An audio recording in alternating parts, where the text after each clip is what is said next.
regal sounding.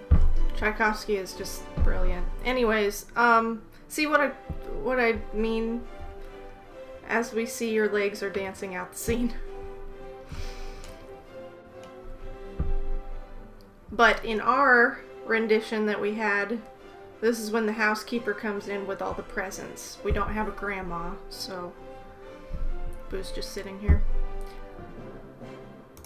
Yeah.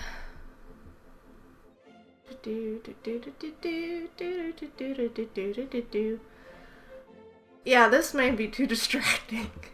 I may need to find one that's not on a playlist too, so we don't get ads constantly.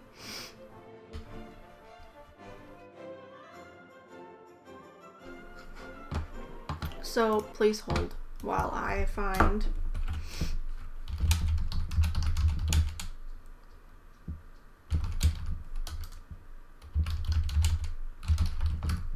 a full thing. Well, this is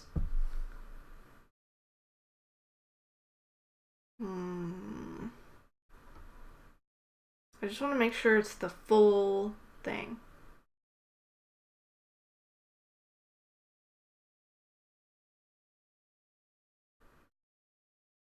Okay, well this could be next.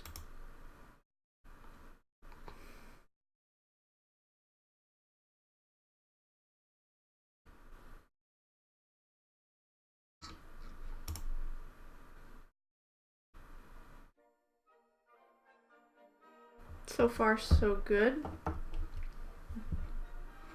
don't know what this orchestra is.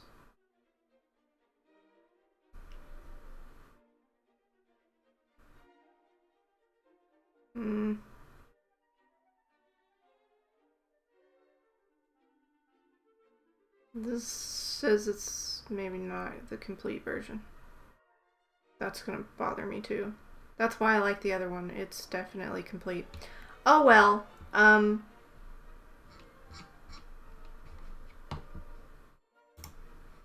But this one doesn't have ads.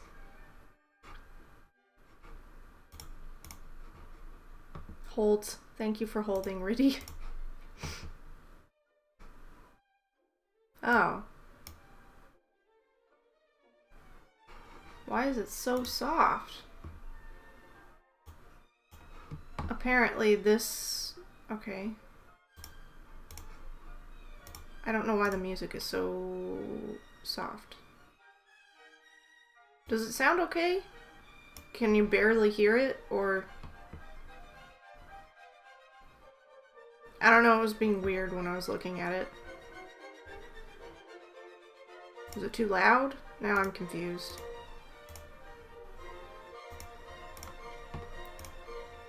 What is... What is? What?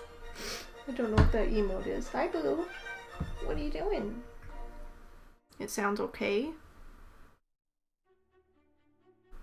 That was the shortened version of the overture, I'm pretty sure. Volume seems good. Okay, well, we'll leave it at that.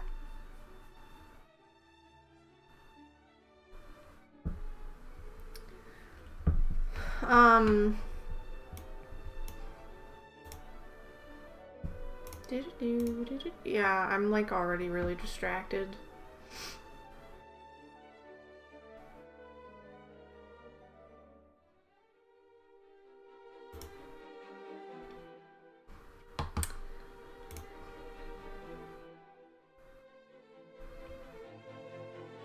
Yeah, I don't know. Okay, well, I'll do my best to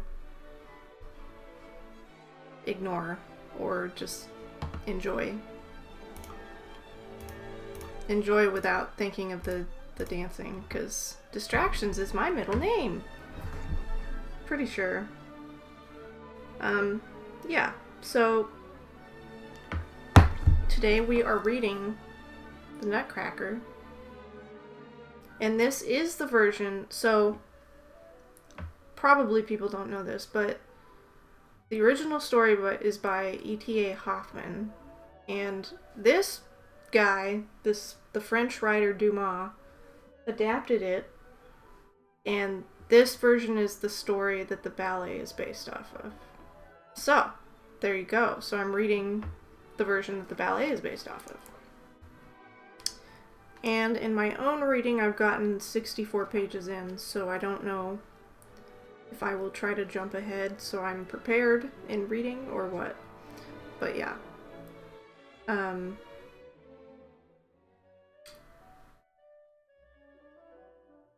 I think I will. He adapted it in 1845, and he changed it so it would be better for younger audiences, I guess. I'm not sure exactly. I haven't read the original story as an adult, so I don't know exactly how it was changed, but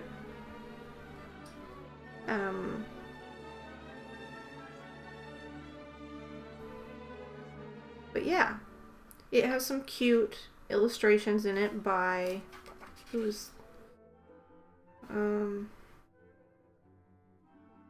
apparently Princeton. Did Princeton University publish this version? I don't know. Where's the...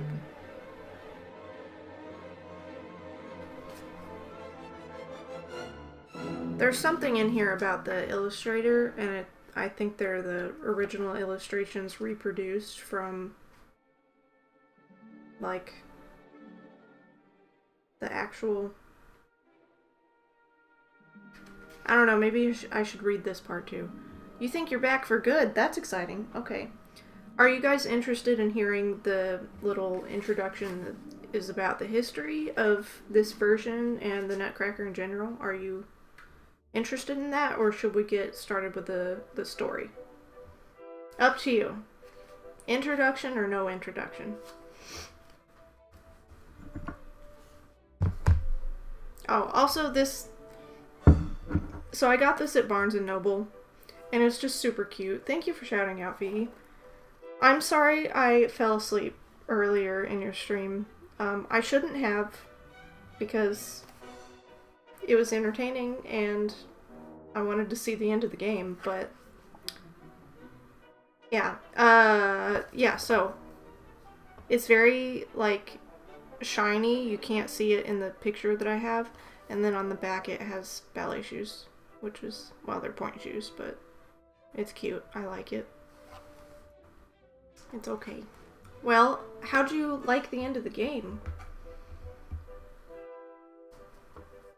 You don't have to give away any spoilers. Just tell me, like, what do you think of the game overall?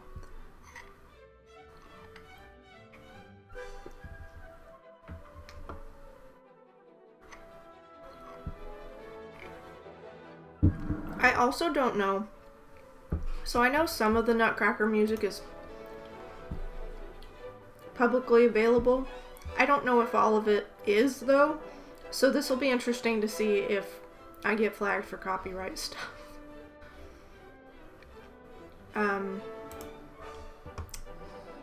But it's just so...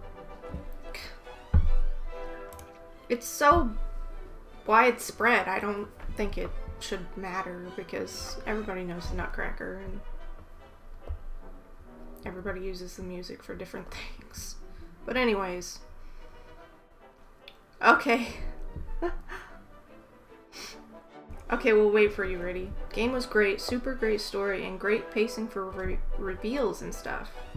It looked like a lot of fun. I don't know that I'd play it necessarily, but it was fun watching you play it. Yeah, and it seemed really complex, and the characters were interesting. I love the doggo. But yeah.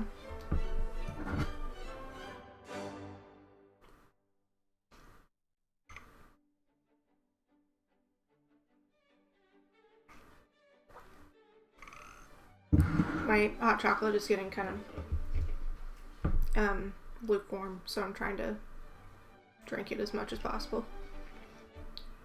My hair is still kind of wet, so, well, it's wet in the back, but you can't tell. I took a shower earlier. But...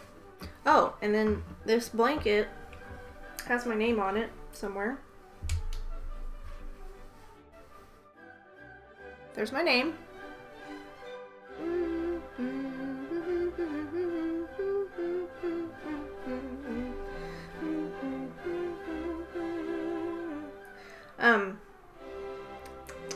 My church made it for me for, I can't remember if it was college or high school graduation, but it was one of those. But yeah, it's cute and it's warm. Do do do do do do do do do. Aren't those emotes just precious? Hi, Boo. She's back. I don't know what she's gonna end up doing because I'm not gonna be able to put her on my lap. It's just, it doesn't work in this chair. My lap's not big enough, etc., etc. But if I look away, it would most likely be because of Kitty. Do you want to say hi? V, did you see her yesterday or whenever that was? She made her stream debut. Yeah, I think it was yesterday.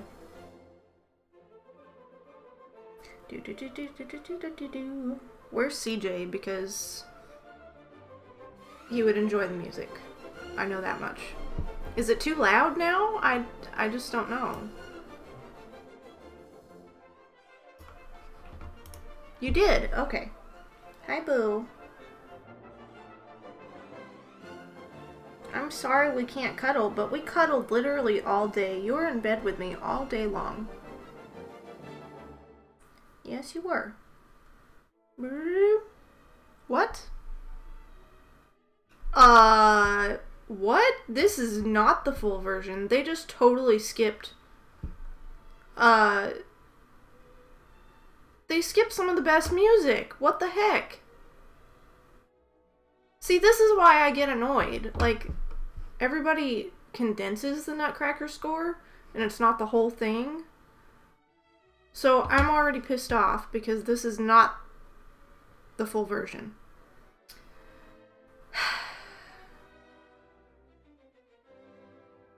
I don't know why they would omit that. That makes no sense.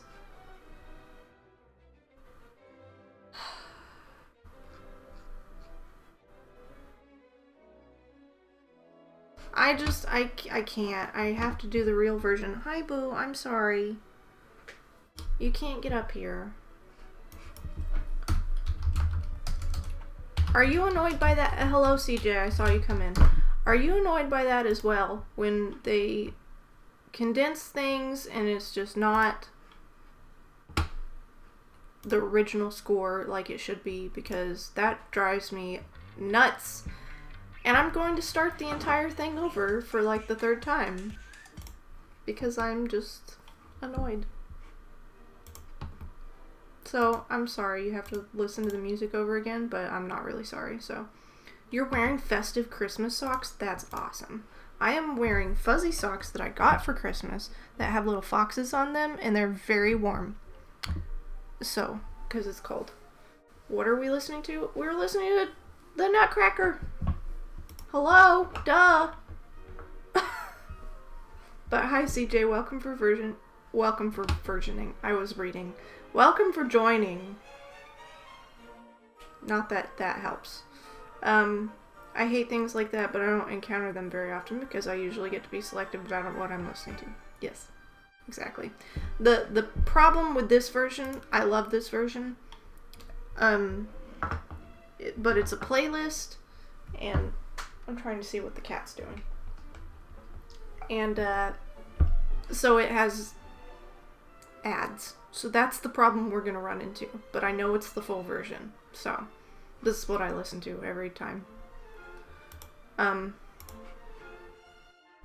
don't know what I'm saying, you guys. Let's get started because we're almost 30 minutes into the stream. And I don't know when Keegan will be home. But that will kind of determine how long I go. Which orchestra and conductor?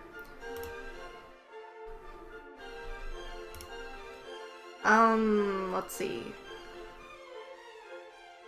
Yes, hi, baby. Oh, this says public domain compositions. This says Symphonic Saint Germain Orchestra Vladimir Zell. Zell? I don't know how to...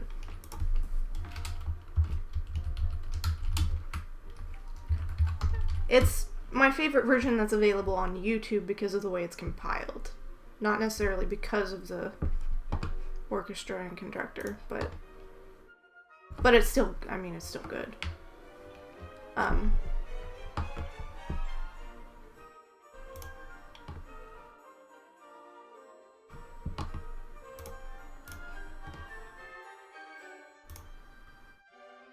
And that's my Russian name. Pretty sure. Nice. Okay. Riddy, I don't know if you're back, but I think I'm going to go ahead and get started.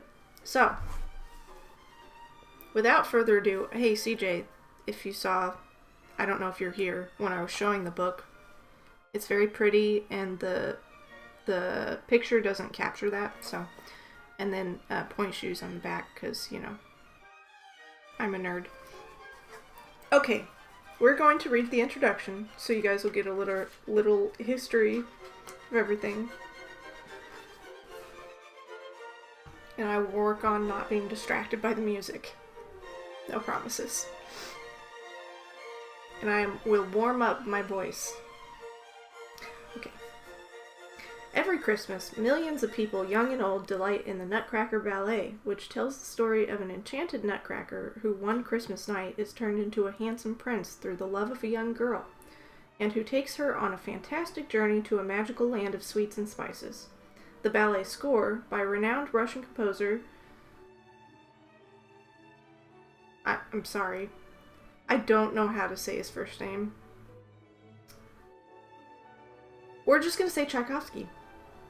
Has become a beloved Christmas tradition as recognizable as any Christmas carol or holiday song.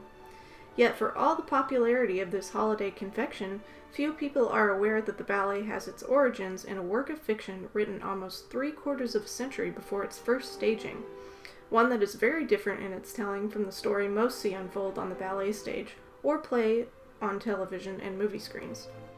The story behind the Nutcracker is the creation of Ernst Theodor Amadeus Hoffmann, a Prussian civil servant who wrote fiction in his free time between postings that took him from Warsaw to Berlin. In his novels and stories, Hoffmann, a progressive thinker, celebrated the power of art and the imagination to excite the mind and awaken the spirit. The tale of fantasy proved the perfect vehicle for what Hoffmann hoped to achieve through his writing, and his first collection of fantasies, published in 1814, earned him an appreciative audience among adult readers. Hoping similarly to reach younger readers, in 1816 Hoffmann contributed 2 stories to a 2-volume anthology of fairy tales. Among them was the tale whose title translates as The Nutcracker and the Mouse King, which he had written for the children of his colleague and fellow civil servant Julius Hitzig. Hoffmann later included The Nutcracker and the Mouse King in his 4-volume compilation The Serapion Brethren. The fictional Serapions are a quartet of storytellers modeled on the literary salon that Hoffmann himself presided over in Berlin, and their discussions about the interplay between the real and the imagined in the text that frames each story very probably echo those of their real-life counterparts. Lothair, the teller of The Nutcracker and the Mouse King, defends it against his colleagues' criticisms that it will baffle young readers, saying, "I think it is a great mistake to suppose that clever, imaginative children, and it is only they who are in question here, should content themselves with the empty nonsense which is so often set before them under the name children's tales. They want something much better, and it is surprising how much they see and appreciate which escapes a good, honest, well-informed papa." By including it in a book that also features tales for adults, Hoffmann clearly indicated that he did not think the story would be of interest only to children. Credit for the widespread popularity that the story of the Nutcracker has achieved since is due largely to French author Alexandre Dumas, who in 1845 adapted a version of Hoffmann's tale as an entertainment for younger readers under the title The History of a Nutcracker. One of the best-selling writers of the 19th century, Dumas rendered his version of Hoffmann's tale during the same years that saw the publication of his immensely popular novels The Three Musketeers and The Count of Monte Cristo. It was translated from the French into English in 1847 as part of London book publisher Chapman and Hall's picture storybook series for young readers, featuring more than 200 illustrations by Georges Bertal, reproduced that throughout this edition, who had also illustrated an edition of the fairy tales of Hans Christian Andersen. It was Dumas' more precious treatment of Hoffmann's complex fairy tale that caught the eyes of Ivan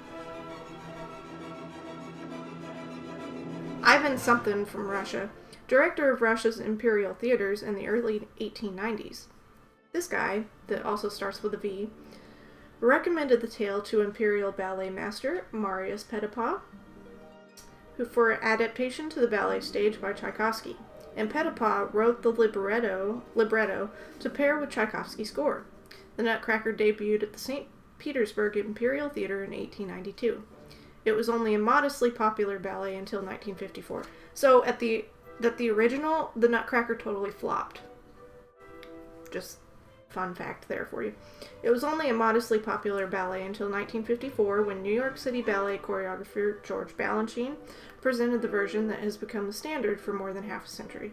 And now there are tons of different versions. That was my little anecdote. As with Hoffmann's tale, Dumas' The History of a Nutcracker presents a much fuller story than that distilled into the ballet libretto, one that includes the years-long history of the Nutcracker's origins and enchantment, and an account of how it came into the possession of the enigmatic Herr Drosselmeyer. Though it presents a different and sometimes darker Nutcracker than the elegant showpiece that has come down to us from ballet stage and screen, it still glimmers with the magic that has made the story, like the ballet, a classic Christmas fantasy and a timeless tale of wonder. So, there's your introduction to this version of the Nutcracker. Koalozel. I was trying to see if that is a real person, and it might be. I just assumed it was a mistake, mixing... Oh, I don't know. I don't know.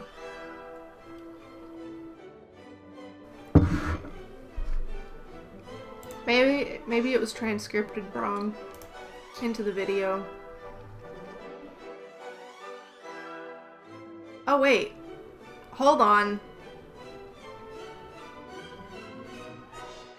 CJ, so I think if this is correct, it looks like these videos are taken from different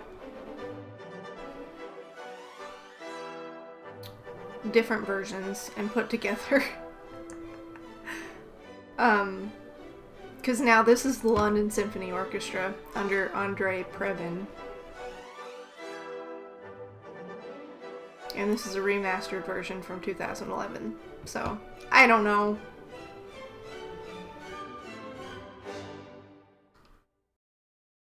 There's no such and now we're gonna have an ad. This is why I use Grammarly to check. Hi, Boo.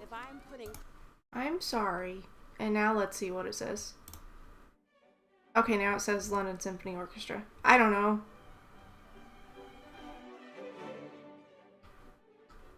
I'm not really sure, CJ. It's just this person on YouTube called Tchaikovsky Fan 7 that I follow them and I listen to their playlists because it's just easier.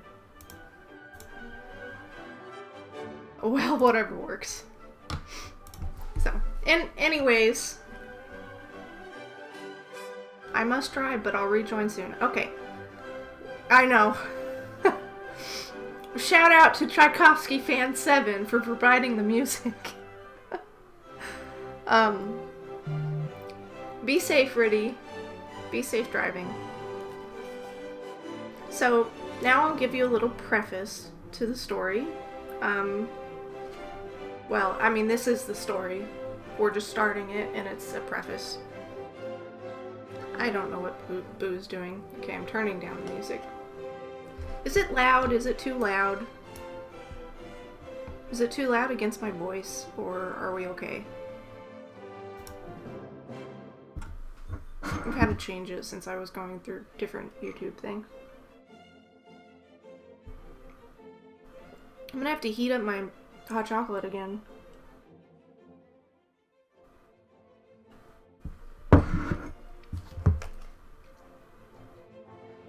Just a bit quieter. Okay. Okay, let me know what you think of that. Of course it'll ebb and flow, but I can hear you okay. Let me know what you think of that. I turned it down, and yeah, it'll ebb and flow just because that's how the music goes, but okay. So here's the preface to the Nutcracker, which shows how the author was forced to relate the history of the Nutcracker of Nuremberg. There was a juvenile party at the house of my friend, Lord M. Oh. You just read through. Okay. Ad.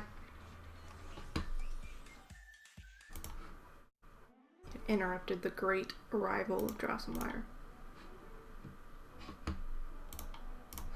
Which, I totally have this fan fiction idea for Drosselmeyer. I'll get to that later. I think you guys will like it, but anyways, okay.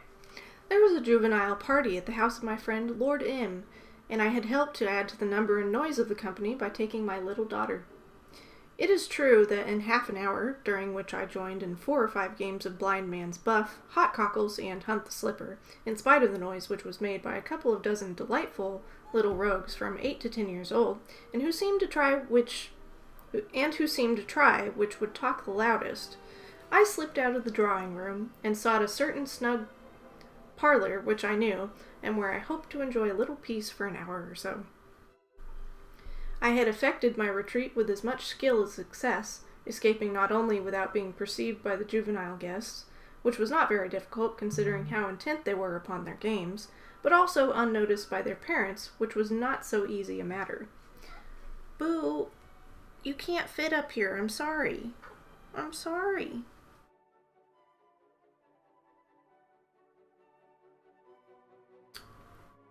I had reached the wished-for parlor when I observed on entering it that it was for the moment converted into a supper room, the sideboards being heaped up with confectionery and other refreshments. Now, as these appearances seemed to promise that I should not be disturbed until supper time, I threw myself into a comfortable armchair, quite delighted with the idea that I was about to enjoy an hour's peace after the dreadful noise which had deafened me in the drawing room. I don't know exactly how it was, but at the end of about 10 minutes, I fell fast asleep. Boo, I'm sorry, there's just not room. And we've cuddled all day long. My lap isn't big enough for you. I'm sorry.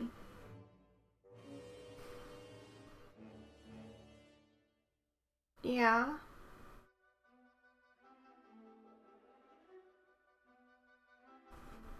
Now is it too quiet? Okay. I cannot say how long I had thus lost all knowledge of what was passing around, when I was suddenly aroused by loud peals of laughter.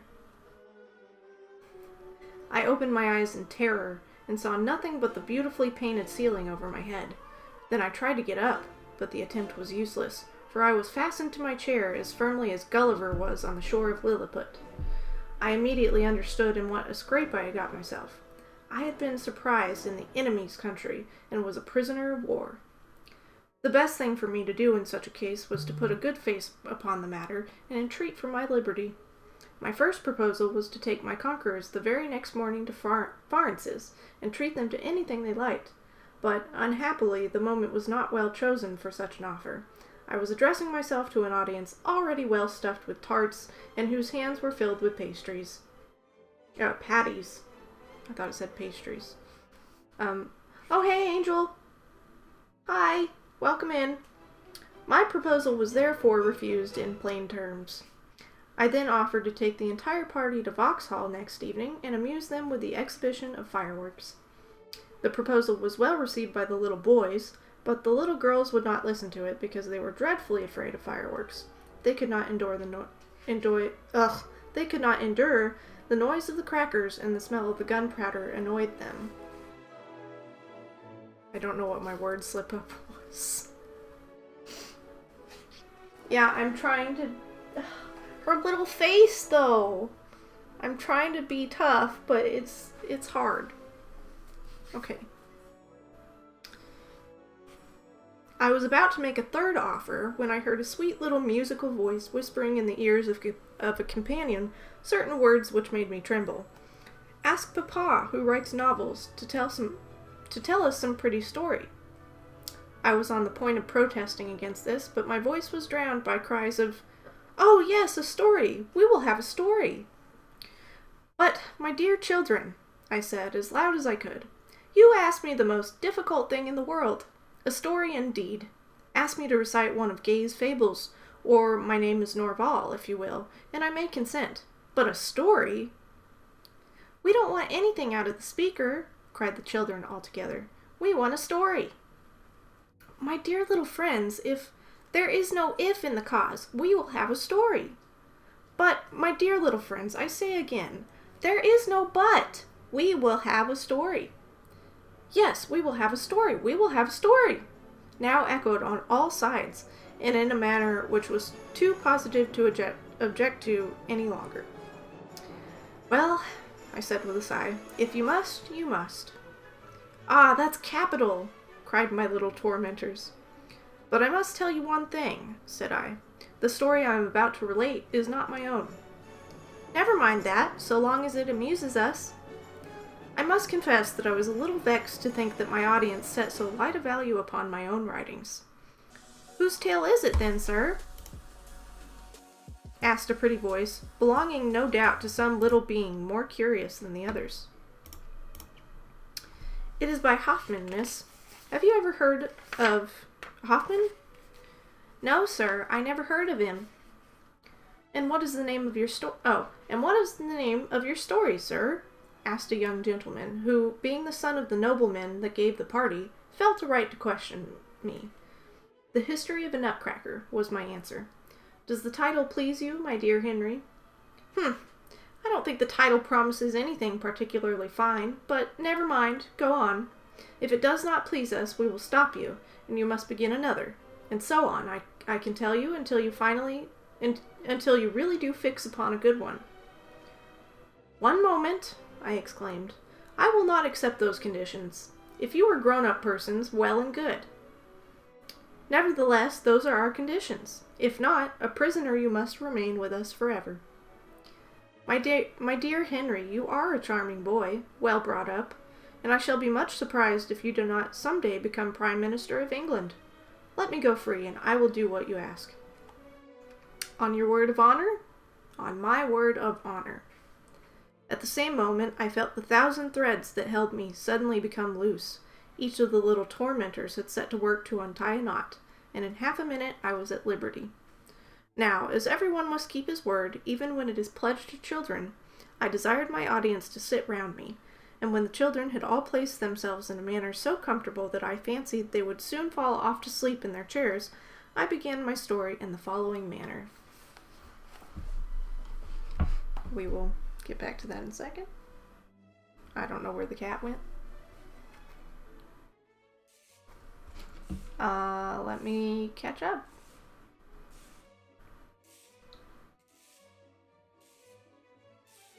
Poor Boo. Enlist? What am I trying to say? Enforce? Oh. I don't know. I thought it made sense. It made sense to me. CJ is cute. We can all agree on this. "Hi, Angel. How are you doing? It's good to see you. Welcome for joining." Your word slip-up was just endearing. "You're a pet mom now, Paige. Gotta be tough, but fair." Yeah. Okay, well, I don't know where she went, so...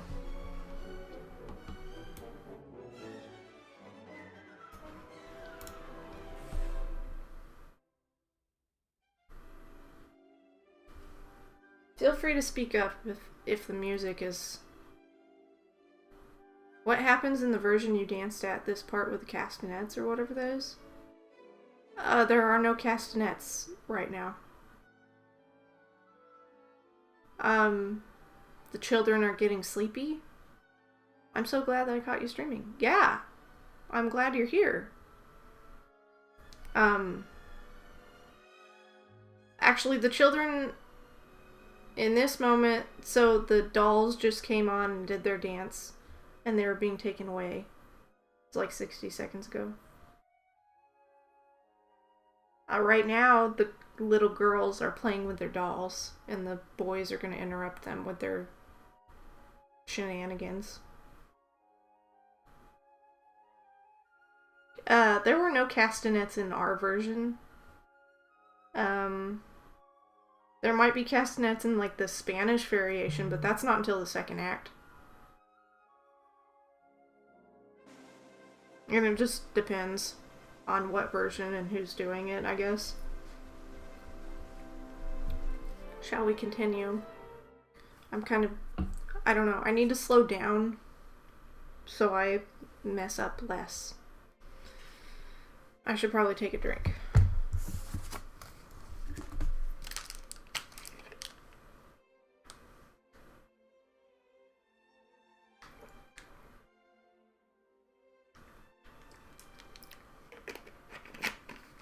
We shall? I don't know what the percussion is. Sorry you missed it, but if you heard, you would know. Oh. Okay.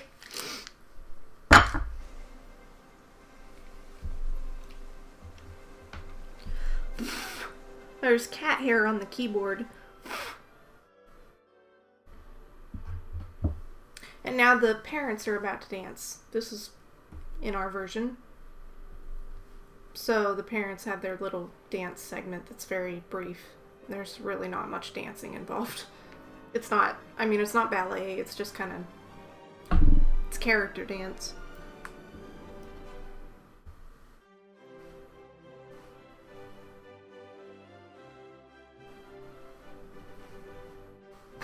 Sorry. Yeah, this is hard for me to ignore. Everything you said has been the same as the local one here. I can tell you the differences.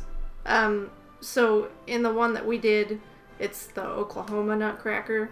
So the party scene is based on the Overholser family, who basically founded Oklahoma City, and they were pretty big patrons of the arts. So the characters in that are based on that family. That's really the only difference. So the other things, so when the dolls come out, it's not, they're still dolls, but it's an Indian princess, Native American princess, which probably could be offensive to some people, honestly. And then a bear, instead of like the typical doll and soldier. Oh, yeah. The thing I was talking about before, during the part that Drosselmeyer uses the Nutcracker to crack nuts. Yeah. But what about it? What was your question? What happens in the version? That's what's happening. He's cracking the nuts and passing them out to the kids. That's what's happening. And then just like, the story's the same, it's just the characters are different. So like in the part where the Mother Ginger, or whatever her name is, who's always played by a man, it's like on stilts and the big skirt lifts up and all the kids come out of there. That in our version is baby armadillos and Mother Armadillo, for example. There's the chili pepper. These are the variations. Cowgirls, Dewdrop, Cardinal, Snowflakes is the same. Flowers is Indian paintbrushes. Small grass, tall grass. Basically, it's the same story, same music, of course, but just like characters are changed to make it Oklahoma. So, I didn't know if that happened, just because all the professional productions I've ever seen, they don't do that. What do you mean they don't do that? They do it in the professional one, like Oklahoma City Ballet, they do it in that too. What do they do there? It's been forever since I've seen a production. You should go see it. This is like a refresher. There you go.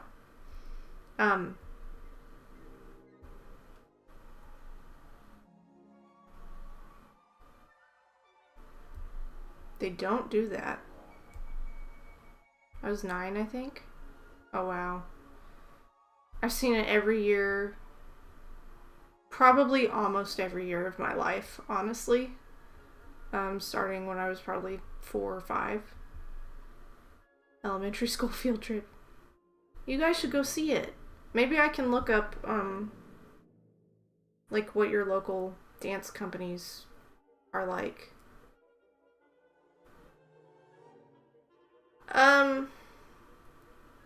So in the professional production that we have here, in the first act, it's mostly acting and pantomime, except for Clara. She is played by a professional dancer, not a student. So her choreography is much more complex. So she does a lot of dancing throughout the entire thing. And she does most of the dancing during the first act. Of course, the dolls are dancing parts. The children all have dances. The adults have dances. But yeah, a lot of the... Drosselmeyer doesn't do much dancing.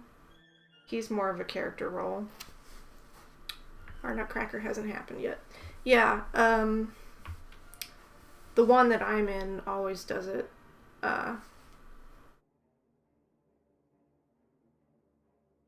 Cool. That's cool, guys. I wish I could go with you, because I love going, obviously. I'm so fascinated by everything. I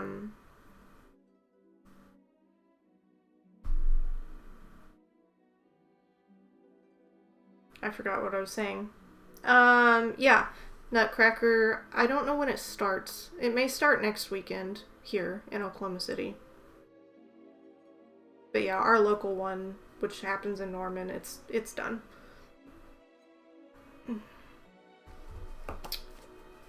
Thankfully. What are your feelings on that Nutcracker Disney movie? So it's been out. I haven't seen it yet. I want to. Misty Copeland's in it, and I love her to death. I love everything that she represents and how she's changing the ballet world. I think that's very important. It needs to happen. So I would like to see it because she's in it. I don't expect there to be a whole lot of actual dancing. So I guess I'm probably not going to be that disappointed just because I'm expecting there not to be that much.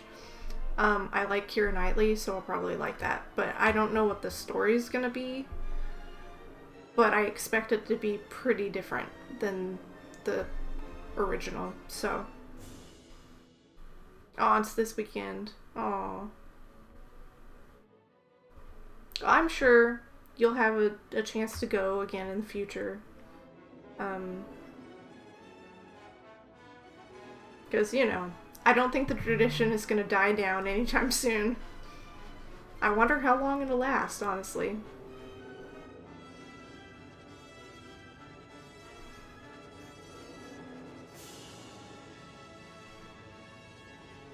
The Nutcracker is coming out now. He's turning into a prince. Anyways, okay, we will continue. So, this next section is called Godfather Drosselmeyer. I'm trying to turn down the music. Once upon a time, there lived at Nuremberg in Germany a judge of great respectability, and who was called Judge Silberhaus, which means Silver House. Okay, thank you, V. Thank you for the Christmas bits. Okay, now the battle scene is starting. There's some good dancing parts in this, I feel like. Anyways, usually. Okay. This judge had a son and a daughter. The son was 9 years old and was named Fritz. The daughter, who was 7.5, was called Mary. She's not called Clara. They were two beautiful children, but so different in disposition and features that no one would have believed them to be brother and sister. Fritz was a fine, stout boy with ruddy cheeks and roguish looks. He was very impatient and stamped on the floor whenever he was contradicted, for he thought that everything in the world had been made for his amusement, or to suit his fancy. In this humor he would remain until the judge, annoyed by his cries and screams, or by his stamping, came out of his study, and, raising his forefinger, said with a frown, "Master Fritz!" These 2 words were quite sufficient to make Master Fritz wish that the earth would open and swallow him up. As for his mother, it was no matter how much or how often she raised her forefinger, for Fritz did not mind her at all.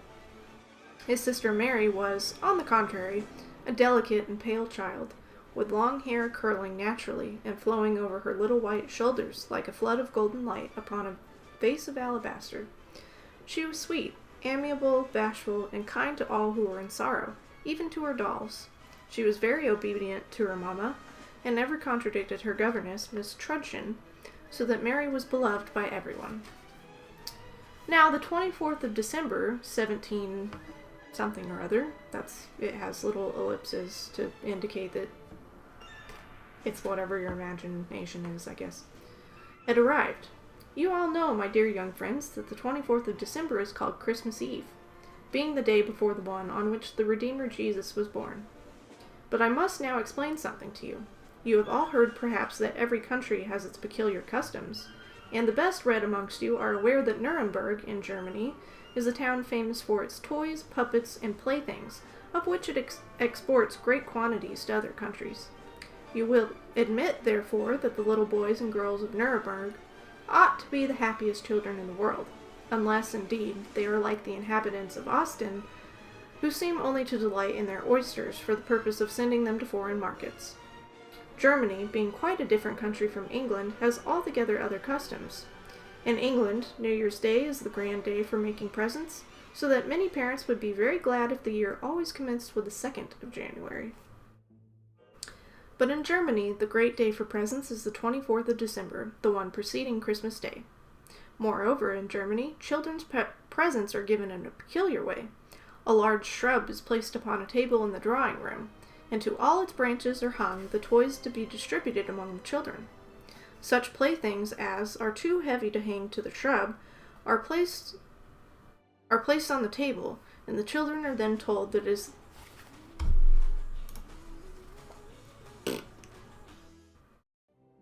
okay.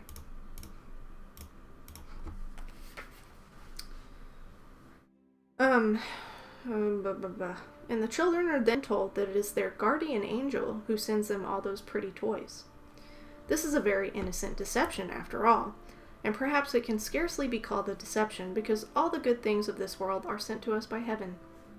I need scarcely tell you that among those children of Nuremberg who received most presents were the son and daughter of Judge Silberhaus, for besides their father and mother who doted on them, they also had a godfather who loved them dearly, and whose name was Drosselmeyer. I must describe in a few words the portrait of this illustrious person, who occupied in the town of Nuremberg a position almost as high as that of Judge Silberhaus himself. Godfather Drosselmeyer, who was a great physician and doctor of medicine, was by no means a very good-looking person. He was a tall, thin man, about 6 feet high, but who stooped very much, so that, in spite of the length of his legs, he could almost pick up his handkerchief if it fell, without stooping any lower. His face was wrinkled as a golden grinnet that had withered and fallen from the tree. Being blind of the right eye, he wore a black patch, and being entirely bald, he wore a shining and frizzled wig, which he had made himself with spun glass, such as you may have seen the glass blowers spin at the Adelaide Gallery of Polytechnic Institution. He was, however, compelled, for fear of damaging this ingenious contrivance, to carry his hat under his arm. His remaining eye was sparkling and bright, and seemed not only to perform its own duty, but that of its absent companion, so rapidly did it glance around any room which Godfather Drosselmeyer was desirous to scrutinize in all points, or fix upon any person whose secret thoughts he wished to read. Now, Godfather Drosselmeyer, who was a learned doctor, did not follow the example of those physicians who allow their patients to die, but occupied his time in giving life to dead things. I mean that, by studying the formation of men and animals, he had gained so deep a knowledge of the manner in which they are made, that he was able to manufacture men who could walk, bow to each other, and go through their exercises with a musket. He also made ladies who danced, and played upon the harpsichord, the harp and the viol, dogs that ran, carried, and barked, birds that flew, hopped, and sang, and fish that swam and ate crumbs of bread. He had even succeeded in making puppets and images of Punch utter a few words. Not many, it is true, but such as papa, mama, etc. The tones were certainly harsh, and always the same in sound, because you can very well understand that all this was done merely by means of machinery concealed inside the toys, and no machinery can ever perform the same wonders as the beings which God has created. Nevertheless, in spite of all difficulties, Godfather Drosselmeyer did not despair of being someday able to make real men, real women, real dogs, real birds, and real fish. It is scarcely necessary to add that his two godchildren, to whom he had promised the first proofs of his success in this line, awaited the happy moment with great impatience. Godfather Drosselmeyer, having reached this state of perfection in mechanical science, was a most useful man to his friends. Thus, for instance, if a timepiece at the house of Judge Silberhaus got out of order, in spite of the attentions of the usual clockmakers, if the hands suddenly stopped, if the tick-tick seemed to go badly, or if the wheels inside would not move, Godfather Drosselmeyer was immediately sent for, and he hastened to the house as quick as he could, for he was a man devoted to the art of mechanics. He was no sooner shown the poor clock than he instantly opened it, took out the works, and placed them between his knees.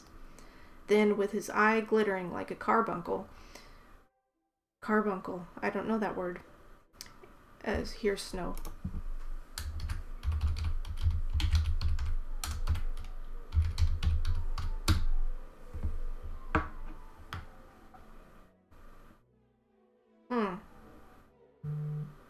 Interesting, we'll have to look that up. Okay, error connecting, okay. Then with his eye glittering like a carbuncle, and his wig laid upon the floor, he drew from his pocket a number of little tools which he had made himself, and the proper use of which he alone knew. Choosing the most pointed one, he plunged it into the very midst of the works, to the great alarm of little Mary, who could not believe that the poor clock did not suffer from the operation. But in a short time, when the old gentleman had touched the works in various parts, and placed them again in their case, or on their stand, or between the four pillars of the timepiece, as the case might be, the clock soon began to revive, to tick as loud as ever, and to strike with its shrill, clear voice at the proper time, a circumstance that gave new life, as it were, to the room itself, which without it seemed a melancholy place. Moreover, in compliance with the wishes of little Mary, who was grieved to see the kitchen dog turning the spit, Godfather Drosselmeyer made a wooden dog, which by means of mechanism connected inside, turned the spit without annoyance to itself. Turk, who had done this duty for 3 years, until he had become quite shaky all over, was now able to lie down in peace in front of the kitchen fire, and amuse himself by watching the movements of his successor. Thus, after the judge's wife, after Fritz, and after Mary, the dog Turk was certainly the next inmate of the house who had most reason to love and respect Godfather Drosselmeyer. I'm on stage now. Turk was indeed grateful, and showed his joy whenever Drosselmeyer drew near the house, by leaping up against the front door and wagging his tail, even before the old gentleman had knocked. On the evening of the 24th of December, just as the twilight was approaching, Fritz and Mary, who had not been allowed to enter the drawing-room all day, were huddled together in a corner of the dining parlor. Miss Trudchen, the governess, was knitting near the window, to which she had moved her chair in order to catch the last rays of daylight. The children were seized with a kind of vague fear, because candles had not been brought into the room, according to custom, so they were talking in a low tone to each other, just as children talk when they are afraid.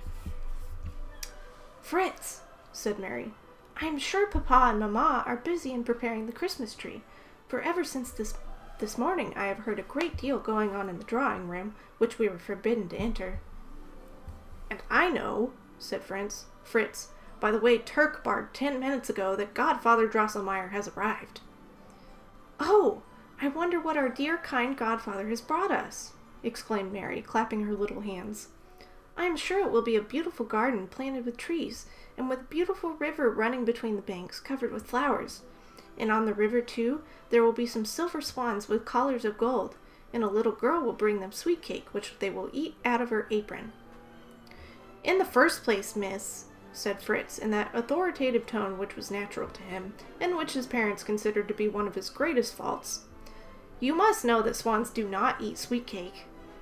I thought they did, answered Mary.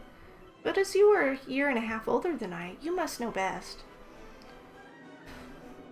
The choreography is going in my head right now. Fritz tossed his head up with an air of importance. And for my part, he continued, I feel certain that if Godfather Drosselmeyer brings anything at all, it will be a castle with soldiers to watch it and enemies to attack it. We shall then have some famous battles.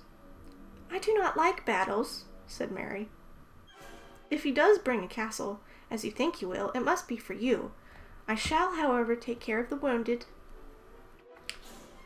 Whatever it is that he brings, returned Fritz, you know very well that it is neither for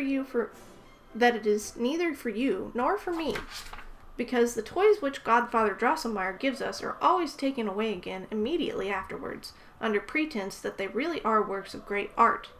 Then, you know, they're always put into that great cupboard with the glass doors, and on the top shelves, which Papa himself can only reach when he stands upon a chair. So, after all, I much prefer the toys which Papa and Mamma give us, and which we are allowed to play with until we break them into 1,000 pieces. And so do I, answered Mary, only we must not say so to Godfather. And why not? Because he would feel annoyed to think that we do not like his toys as much as those which Papa and Mamma give us. He gives them to us thinking to please us, and it would be wrong to tell him the contrary. Oh, nonsense, cried Fritz. Miss Mary is quite right, Master Fritz, said Dame Trudchen, who was generally very silent and only spoke on important occasions. Come, said Mary hastily, in order to prevent Fritz from giving an impudent answer to the poor governess. Let us guess what our parents intend to give us. For my part, I told Mamma, but upon condition that she would not scold, that Miss Rose, my doll, grows more and more awkward in spite of the lessons which I am constantly giving her, and that she does nothing but fall upon her nose, which never fails to leave most disagreeable marks upon her face, so that I can no longer take her into decent society, because her face does not at all correspond with her frocks. And I, said Fritz, did not hesitate to assure Papa that a nice little horse would look admirably well in my stables. I also took the opportunity to inform him that no army can possibly exist without cavalry, and that I want a squadron of hussars to complete the division which I command. I don't know how to pronounce this.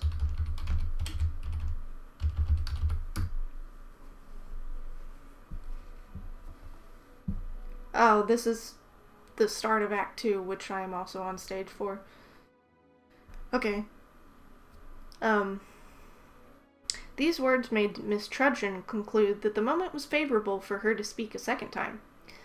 Master Fritz and Miss Mary, said she, you know very well that it is your guardian angel who sends and blesses all those fine toys which are given to you. Do not therefore say beforehand what you want, because the angel knows much better than you what will please you. Oh, cried Fritz, and yet last year he sent me foot soldiers, although, as I have just said, I should have been better satisfied with a squadron of hussars. Thank you, V. For my part, I have only to thank my good angel, said Mary, for did I but ask for a doll last year, and I not only had the doll, but also a beautiful white dove with red feet and beak.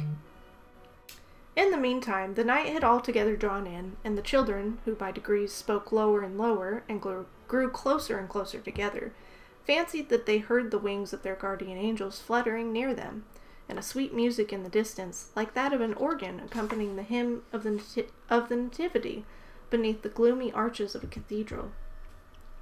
Presently, a sudden light shone upon the wall for a moment, and Fritz and Mary believed that it was their guardian angel who, after depositing the toys in the drawing-room, flew away in the midst of a golden lustre to visit other children who were expecting him with the same impatience as themselves. Immediately afterward, a bell rang, the door was thrown violently open, and so strong a light burst into the apartment that the children were dazzled, and uttered cries of surprise and alarm. The judge and his wife then appeared at the door and took the hands of their children, saying, Come, little dears, and see what the guardian angels have sent you." The children hastened to the drawing room, and Miss Trudgeon, having placed her work upon a chair, followed them.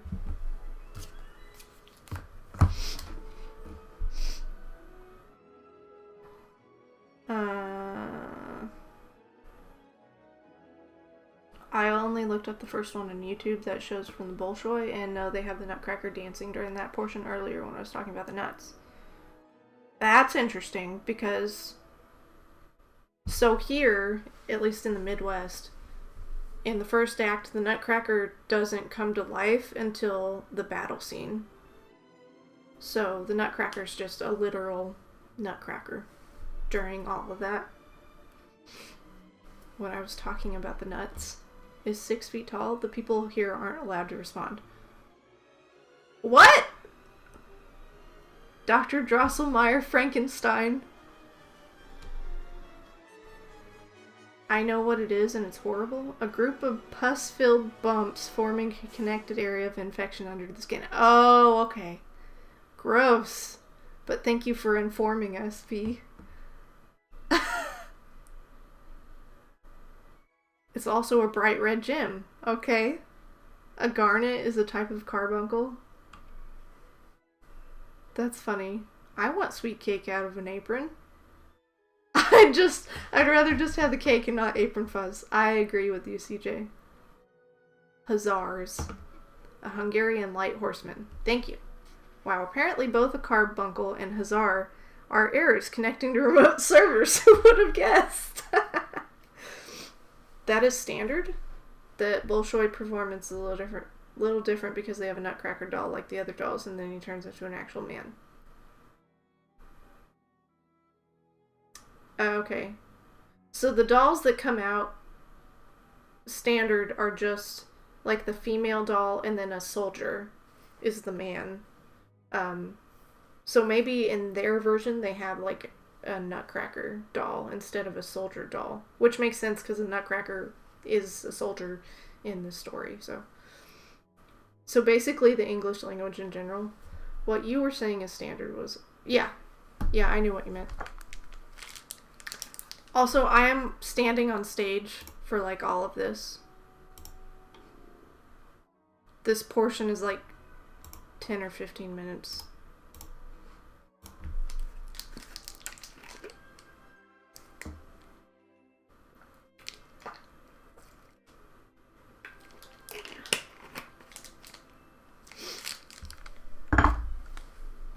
Hopefully my voices are okay.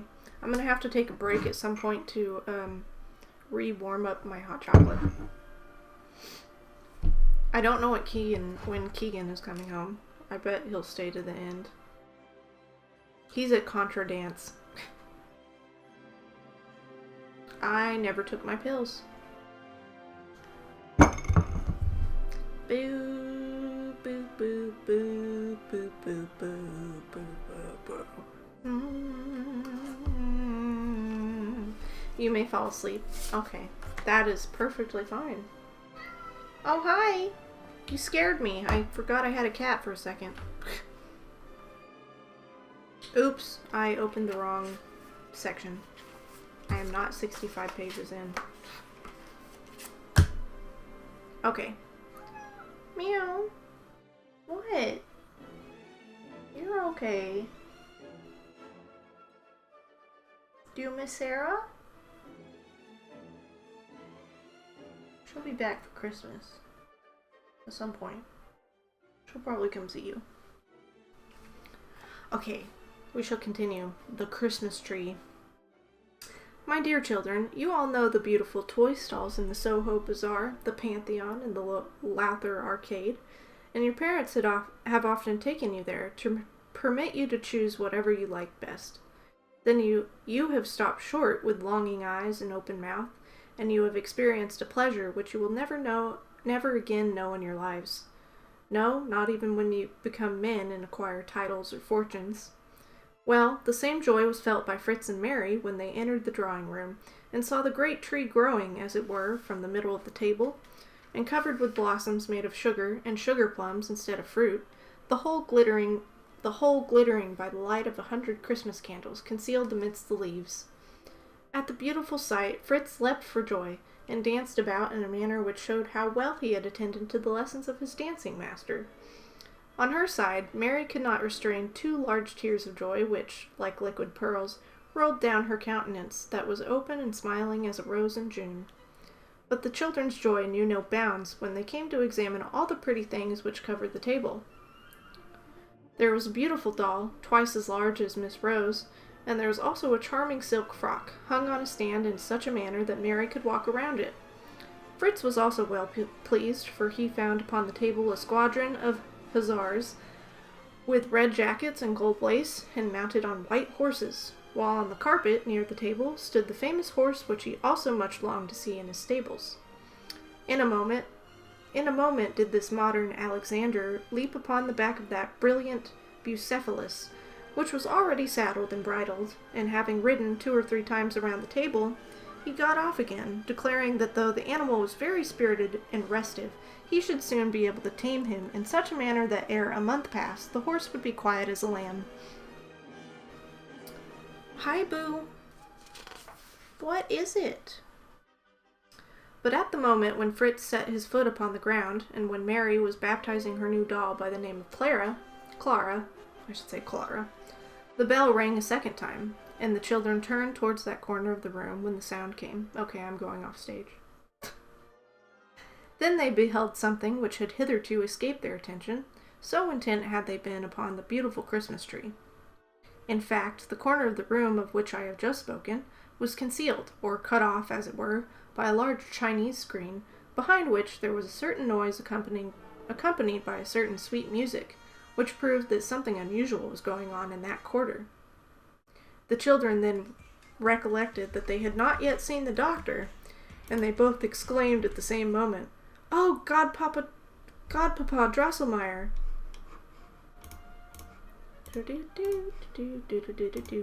This is in the Oklahoma version. This is the chili pepper. It's really not that different. Hi. At these words, and as if it had only waited for that exclamation to put itself in motion, the screen opened inwards, and showed not only Godfather Drosselmeyer, but something more. In the midst of a green meadow, decorated with flowers, stood a magnificent country seat, with numerous windows, all made of real glass, in front, and 2 gilt towers on the wings. At the same moment, the jingling of bells was heard from within. The doors and windows opened, and the rooms inside were discovered lighted up by wax tapers 1/2 an inch high. In those rooms were several little gentlemen and ladies, all walking about, the gentlemen splendidly dressed in waistcoats and silk waistcoats and breeches, each with a sword by his side, and a hat under his arm. The ladies gorgeously attired in brocades, their hair dressed in the style of the 18th century, and each one holding a fan in her hand, wherewith they all fanned themselves as if overcome by the heat. In the central drawing room, which actually seemed to be on fire, so splendid was the luster of the crystal chandelier, filled with wax candles, a number of children were dancing to the jingling music, the boys all in round jackets, and the girls all in short frocks. At the same time, a gentleman, clad in a furred coat, appeared at the window of an adjoining chamber. Hi, Ryoko. Okay, so this is Arabian, right? In the Oklahoma version, it's the snake. Which is quite fitting, I feel like. The music definitely... And you can't even hear it. Music is definitely like that. What the? It hasn't come up yet on Streamlabs, but oh my goodness!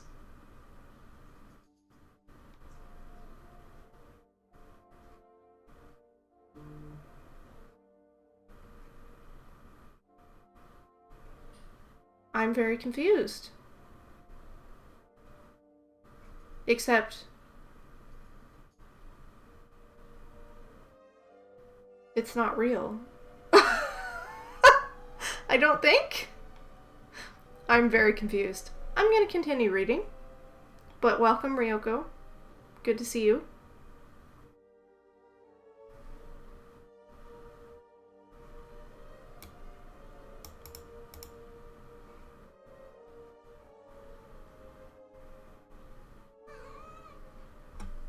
What? Ooh, there's no room. I'm sorry.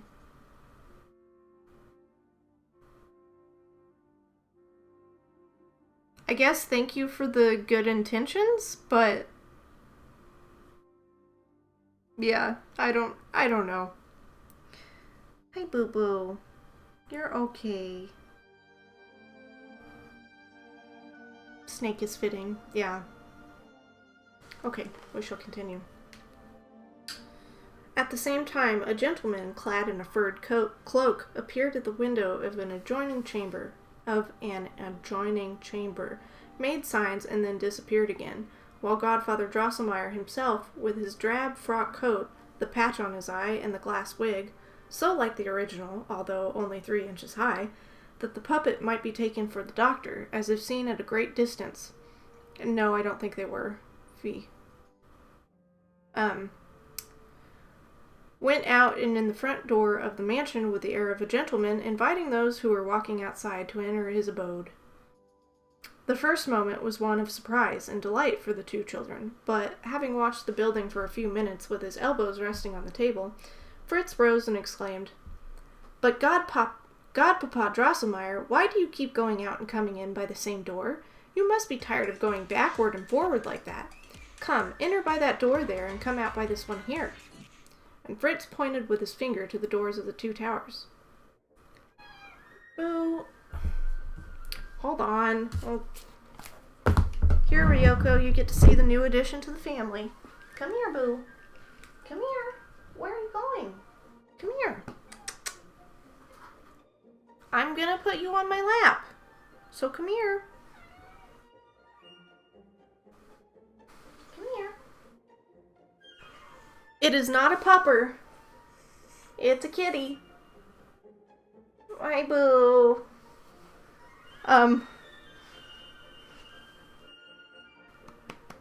And fun fact, they are changing. Some companies are starting to change this, see your tail. This dance, it's the Chinese dance. They're starting to change it so it's like less offensive and racist and more, historically, well, not historically accurate, more, traditional and accurate, actually racially, culturally accurate, and not a caricature of Chinese and Asians in general, because it's pretty offensive and it's just not, it doesn't make sense in this day and age. So I'll be interested to see if our professional company does anything different for it this year, because I know last year they did the same caricature choreography, which isn't very tasteful, but they have, to be fair, Oklahoma City Ballet does have a lot of international dancers, which is great. They're very diverse. But yeah, it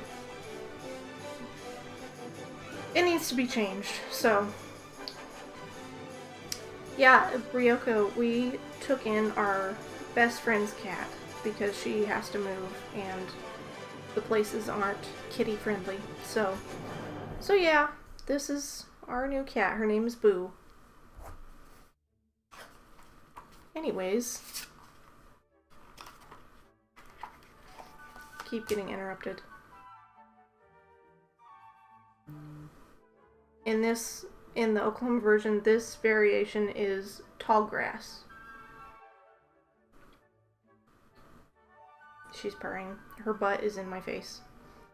And you can see her tail. Okay. No, that cannot be done. Answer. What kind of voice should I do for Drosselmeyer? No, that cannot be done, answered Godfather Drosselmeyer. Well then, said Fritz, do me the pleasure of going up those stairs and taking the place of that gentleman at the window. Then tell him to go down to the door. Oh, okay.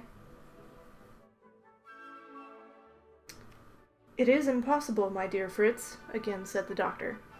At all events,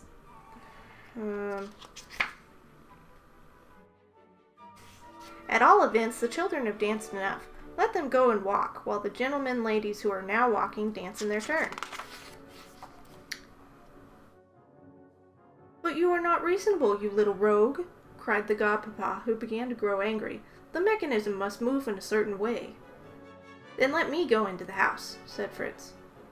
Now you are silly, my dear boy, observed the judge. Oh, this is the dad. Now you are silly, my dear boy, observed the judge. You see that it is impossible for you to enter the house, since the vanes on the top of the tower scarcely come up to your shoulders. Oh, okay.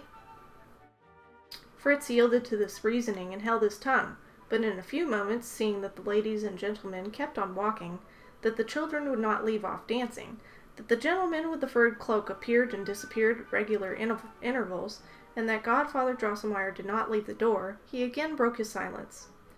My dear godpapa, said he, if all these little figures can do nothing more than what they are doing over and over again, you may take them away tomorrow, for I do not care about them, and I like my horse much better because it runs when I choose.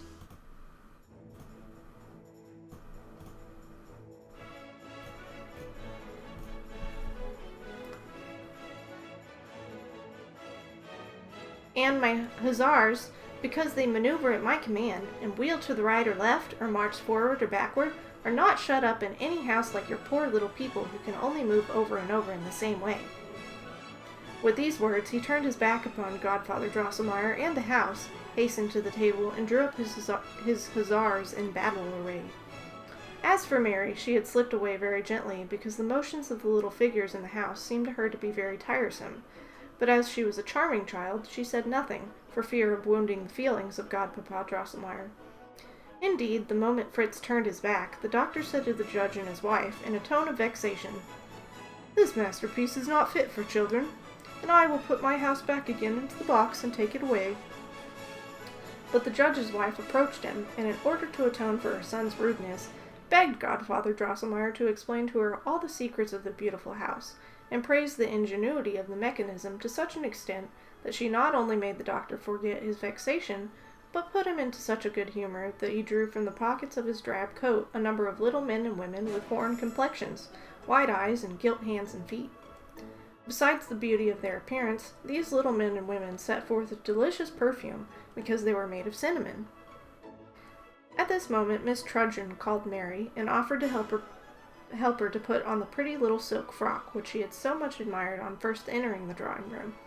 But Mary, in spite of her usual politeness, did not answer the governess, so much was she occupied with a new personage whom she had discovered amongst the toys, and to whom, my dear children, I must briefly direct your attention, since he is actually the hero of my tale, in which Miss Trudgeon, Mary, Fritz, the judge's lady, and even Godfather Drosselmeyer are only secondary characters.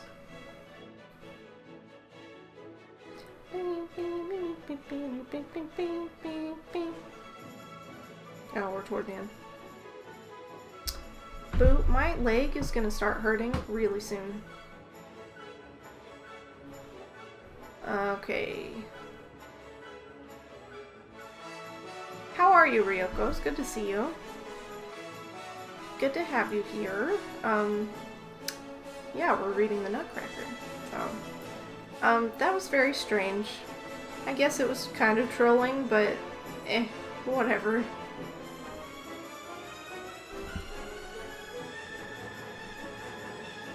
Hi, Rook. 5-second whistling solo. Tall grass, that's unique. At least these ads are, short. And most companies do not have the English dance in their, version of the Nutcracker. This music here. It's very short though, it's under a minute.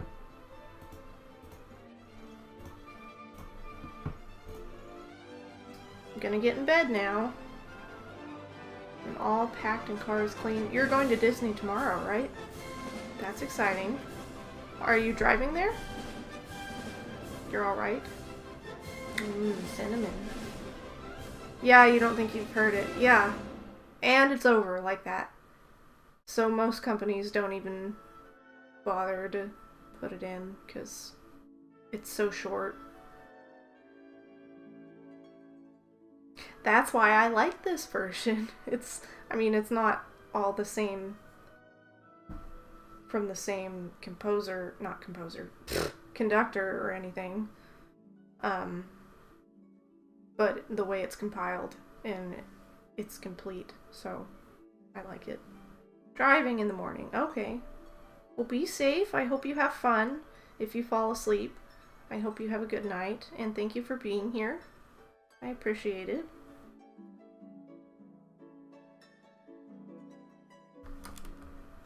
She knows. She always knows. She's looking. She's like, what are you looking at, boo? Are you sleepy?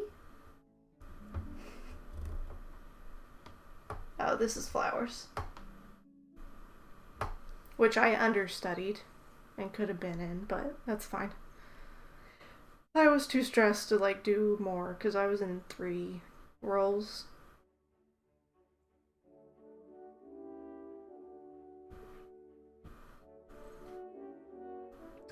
Next section. The Little Man with the Wooden Cloak. I told you that Mary did not reply to the invitation of Miss Trudgeon because she had just discovered a new toy which she had not before perceived.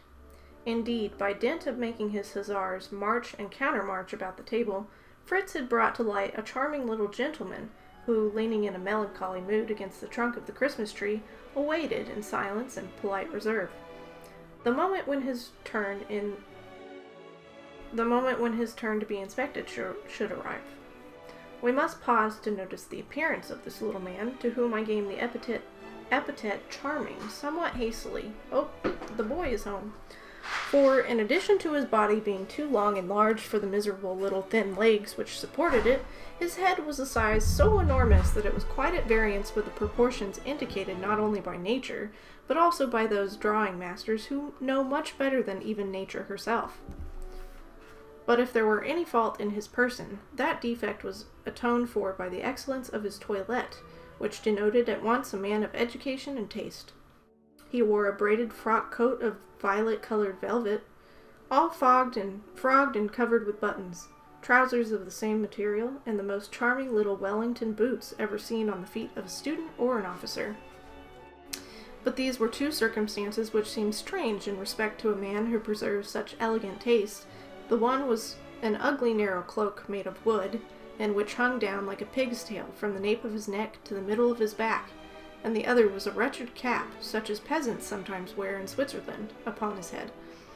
But Mary, when she perceived those 2 objects, which seemed so unsuitable to the rest of the costume, remembered that Godfather Drosselmeyer himself wore above his drab coat a little collar of no better appearance than the wooden cloak belonging to the little gentleman in the military frock, and that the doctor often covered his own bald head with an ugly, an absolutely frightful cap, unlike all other ugly caps in the world.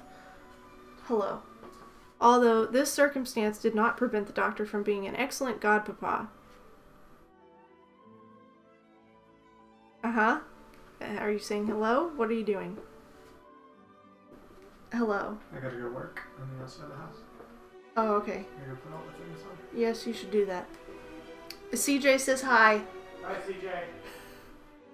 She even thought to herself that were Godpapa Drosselmeyer to... Hi, CJ. That's better. I'm sure he probably heard you. She even thought to herself that were Godpapa Drosselmeyer to imitate altogether the dress of the little gentleman with the wooden cloak, he could not possibly become so genteel and interesting as the puppet. You can very well believe that these reflections on the part of Mary were not made without a close inspection of the little man, whom she liked from the very first moment that she saw him. Then, the more she looked at him, the more she was struck by the sweetness and amiability which were expressed by his countenance. His clear green eyes, which were certainly rather goggle, beamed with serenity and kindness. The frizzled beard of white cotton, extending beneath his chin, seemed to become him amazingly, because it set off the charming smile of his mouth, which was rather wide perhaps, but then the lips were as red as vermilion. Thus was it that after examining the little man for upwards of 10 minutes, without daring to touch it, Mary exclaimed, "Oh, dear Papa, whose is that funny figure leaning against the Christmas tree?" "It belongs to no one in particular," answered the judge, "but to both of you together." "How do you mean, dear Papa? I do not understand you." "This little man," continued the judge, "will help you both, for it is he who in future will crack all your nuts for you, and he belongs as much to Fritz as to you, and as much to you as Fritz." Thus speaking, the judge took up the little man very carefully, and raising his wood cloak, made him open his mouth by a very simple motion, and display 2 rows of sharp white teeth. Mary then placed a nut in the little man's mouth, and crack, crack, the shell was broken into a dozen pieces, and the kernel fell whole and sound into Mary's hand. The little girl then learnt that the dandified gentleman belonged to that ancient and respectable race of nutcrackers whose origin is as ancient as that of the town of Nuremberg, and that he continued to exercise the honorable calling of his forefathers. Mary, delighted to have made this discovery, leapt for joy, whereupon the judge said, "Well, my dear little Mary, since the Nutcracker pleases you so much, although it belongs equally to Fritz and yourself, it is to you that I especially trust it. I place it in your care." With these words, the judge handed the little fellow to Mary, who took the puppet in her arms and began to practice it in its vocation, choosing, however, so good was her part, the smallest nuts, that it might not be compelled to open its mouth too wide, because by so doing its face assumed a most ridiculous expression. Then Miss Trudgeon drew near to behold the little puppet in her turn, and for her also did it perform its duty in the most unassuming and obliging manner in the world, although she was but a dependent. While he was employed in training his horse and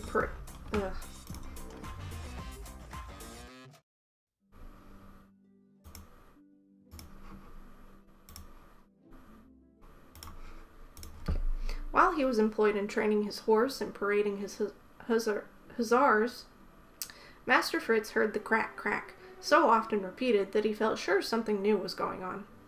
He accordingly looked up and turned his large inquiring eyes upon the group composed of the judge, Mary, and Miss Trudgeon, and when he observed the little man with the wooden cloak in his sister's arms, he leapt from his horse, and without waiting to put the animal in its stable, hastened towards Mary. Then what a joyous shout of laughter burst from his lips as he espied the funny appearance of the little man opening his large mouth. Fritz also demanded his share of the nuts which the puppet cracked, and this was of course granted. Next he wanted to hold the little man while he cracked the nuts, and this wish was also gratified. Only, in spite of the remonstrances of his sister, Fritz chose the largest and hardest nuts to cram into his mouth, so that at the 5th or 6th crack, and out fell 3 of the poor little fellow's teeth. At the same time his chin fell and became tremulous like that of an old man. "Oh, my poor Nutcracker!" ejaculated Mary, snatching the little man from the hands of Fritz. "I know." "What a stupid fellow he is!" cried the boy. "He pretends to be a Nutcracker, and his jaws are as brittle as glass. He is a false Nutcracker. Fake news!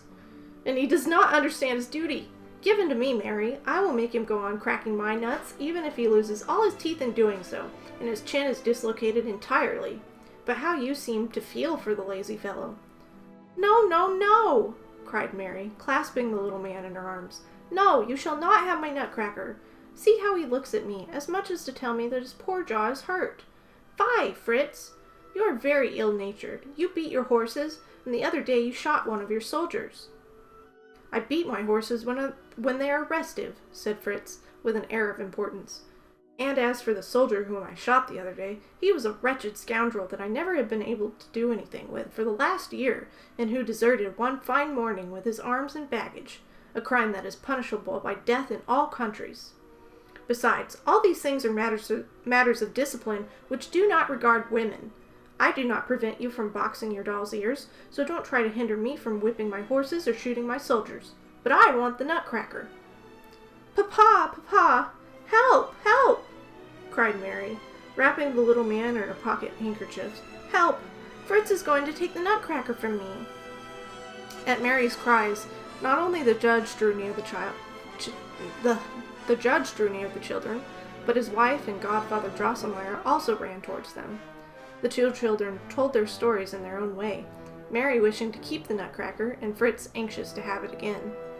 But to the astonishment of Mary, Godfather Drosselmeyer, with a smile that seemed perfectly frightful to the poor little girl, decided in favor of Fritz. Happily for the poor Nutcracker, the judge and his wife took little Mary's part. "My dear Fritz," said the judge, "I trusted the Nutcracker to the care of your sister, and as far as my knowledge of surgery goes, I see that the poor creature is unwell and requires attention. I therefore give him over solely to the care of Mary until he is quite well, and no one must say a word against my decision. And you, Fritz, who stand up so firmly in behalf of military discipline, when did you ever hear of making a wounded soldier return to his duty? The wounded always go to the hospital until they are cured, and if they be disabled by their wounds, they are entitled to pensions." That's right. Fritz was about to reply, but the judge raised his forefinger to a level with his right eye and said, "Master Fritz!" You have already seen what influence those two words had upon the little boy. Thus, ashamed at having drawn upon himself the reprimand conveyed in those words, he slipped quietly off, without giving any answer, to the table where his hussars were posted. Then, having placed the sentinels in their stations, he marched off the rest to their quarters for the night.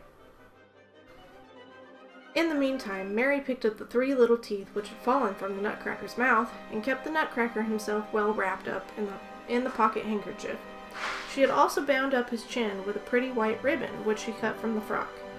On his side, the little man, who was at first very pale and much frightened, seemed quite contented in the care of his protectress, and gradually acquired confidence when he felt himself gently rocked in her arms. Then Mary perceived that Godfather Drosselmeyer watched with mocking smiles the care which she bestowed upon the little man with the wooden cloak, and it struck her that the single eye of the doctor had acquired an expression of spite and malignity which she had never before seen. She therefore tried to get away from him, but Godfather Drosselmeyer burst out laughing, saying, "Well, my dear goddaughter, I am really astonished that a pretty girl like you can be so devoted to an ugly little urchin like that."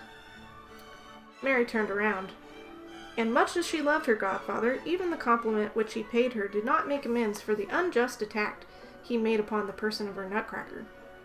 She even felt, contrary to her usual disposition, very angry, and that vague comparison which she had before formed between the little man with the wooden cloak and her godfather returned to her memory.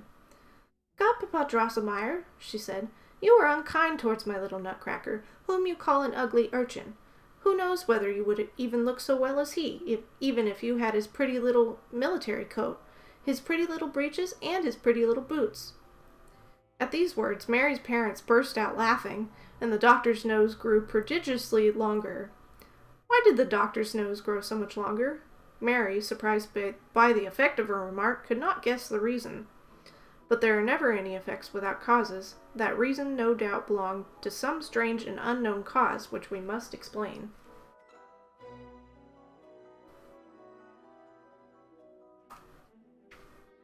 Do-do-do-do-do. Dance of the Sugar Plum Fairy. Shouts hi very loudly back. "No, you shall not have my Nutcracker. Hi, Riddy. Welcome back. Glad you made it safely." I was going over this English dance thing, and I think a post I read has solved the mystery, so I actually have to say I would prefer not to have it in, at least according to this.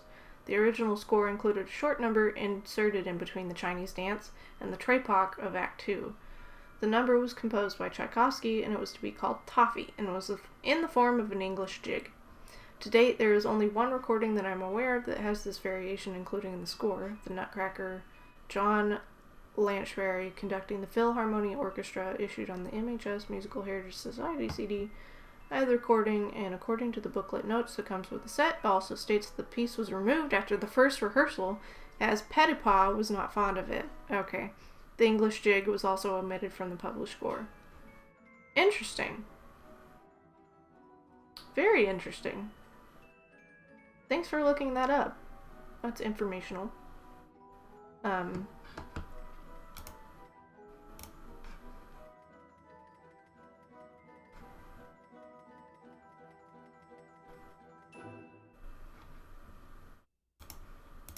Trying to decide if I should read anymore, because I was thinking about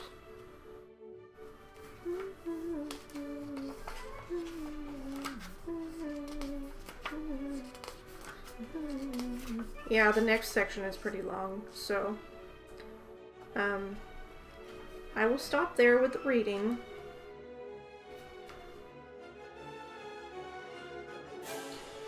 And perhaps, would you guys be up for playing some Jackbox? Please put some kind of emote in the chat if you would like to play Jackbox. So someone else orchestrated it again, and that's why I would not prefer it, because if that's true, it's not Tchaikovsky's full conception. Yeah, there you go.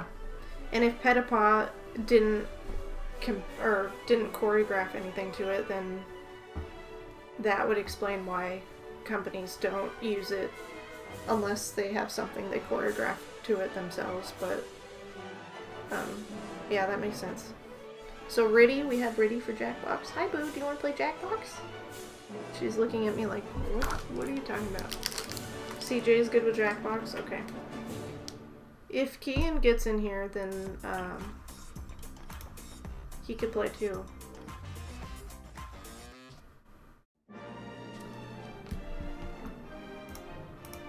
We are at the finale, which I am in as well.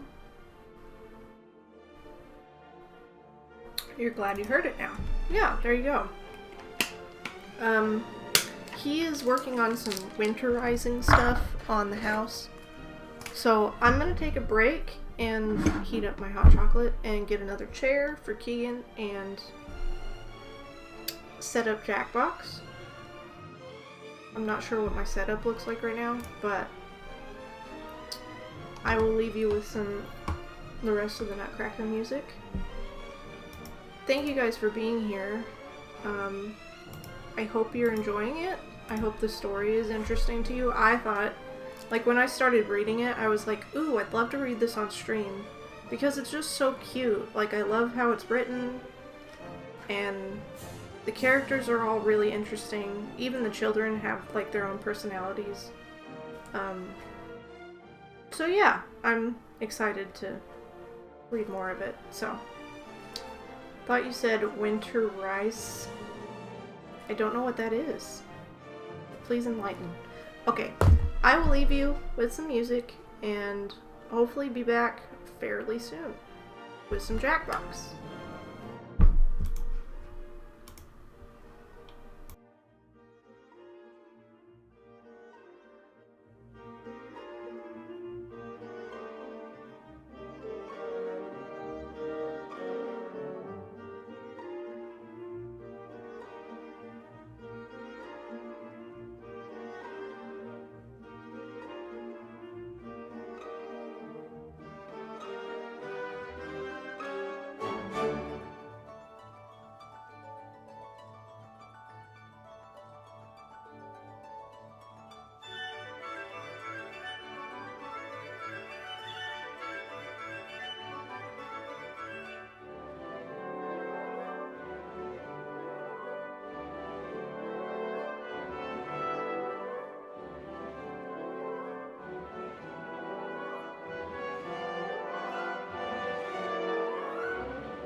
Okay, hello?